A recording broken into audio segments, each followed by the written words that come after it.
This week's chapter of Bleach, the Quincy find out pretty quickly that if you didn't grow up on the streets, you're gonna get a 187 in your ass, thanks to Namaya Oetsu.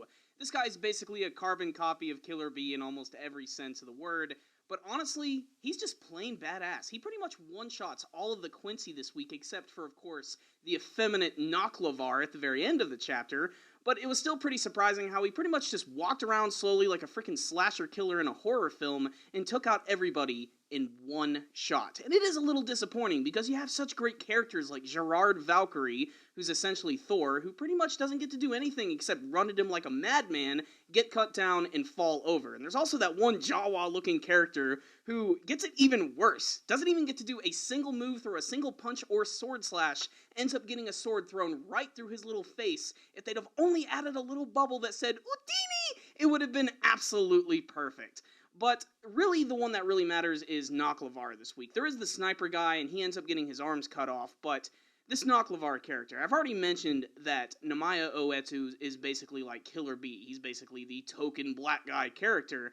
But then you have Lavar, who reminds me a lot of Hidan from Naruto as well, and that's because he gets a lot of damage done to him this week. He gets stabbed repeatedly, he has his face cut off, and by the end of the chapter, he's literally licking his wounds, and he's, like, completely healed, and that's probably his key power.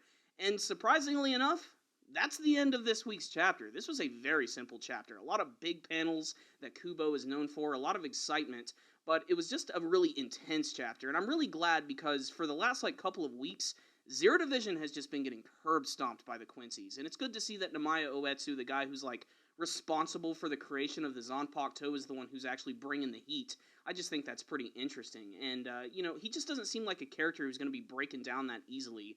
There was the scene where he finally started to get freaked out when Lavar was coming back to life, but I don't think that's going to break his composure because he still has the other members of Zero Division with him, and I don't really know, where the other members, the higher-up members are, like Hoshwolf and even the leader himself. I'm guessing they're literally just walking away and getting ready to go into their own fight. I just think it's kind of interesting that they're not going to that, and they're still not even showing us what's going on with Ichigo and his pals. What I will say is this chapter was a lot of fun that had some really great and gruesome artwork, so what's the rundown on this week's chapter of Bleach? If you're following the series, definitely check this one out, if only to see Namaya going all out.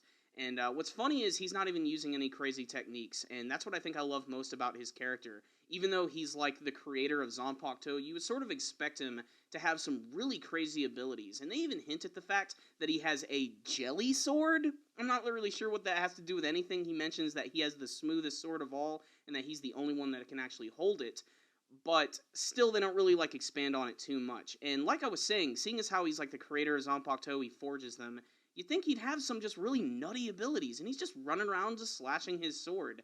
And it was just very gruesome, especially when he was taking on Lavar and just constantly stabbing him and cutting his face off. It just really shows how brutal he is, and it sort of, is a great juxtaposition to his actual nature, which is actually really goofy and hilarious, and he just says a lot of really weird things this week.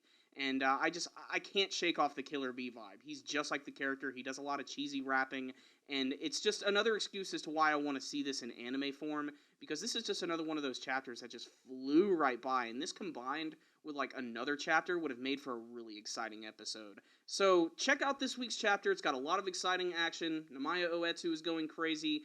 Even though Lavar is getting up, I'd like to imagine that maybe Gerard Valkyrie might come back, but only because I just want to see his character because he's cool.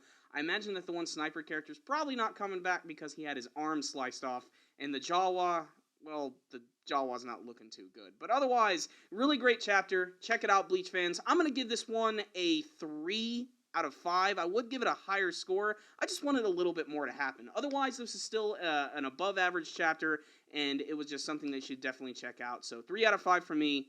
Check it out, guys. Thank you guys for watching my review. If you like this video, make sure and give it a thumbs up. And before you guys leave, please tell me what you thought about this week's chapter of Bleach. Were you satisfied by watching Oetsu take out all of the Quincy? And what's up with Lavar's powers? Please tell me your comments and theories in the comments section below. Remember, before you guys go, you can also subscribe to our channel. You can do that by clicking on the channel icon right up here. You guys can also follow us on Facebook and on Twitter.